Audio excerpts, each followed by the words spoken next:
How to remove suggested for you on Instagram. Hey everyone, welcome back to our channel. In today's video I will guide you on how you can remove suggested for you on Instagram, so make sure to watch the video till the end. In order to remove suggested for you on Instagram, all you have to do is go ahead and first of all make sure to launch the Instagram application here. Once you launch the Instagram app, you will tap the profile icon from the bottom right of the screen. Once you tap the profile icon from the bottom right, tap the three lines option here and then just go to settings. Once you go to settings, over here you'll find the option called suggested content.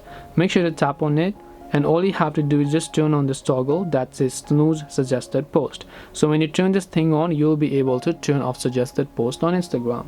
This way you'll be able to actually turn off suggested post on Instagram. Hope this video was very helpful. If you have got any more questions, feel free to leave them down. Thank you for watching till the end of this tutorial, and see you soon in our next video.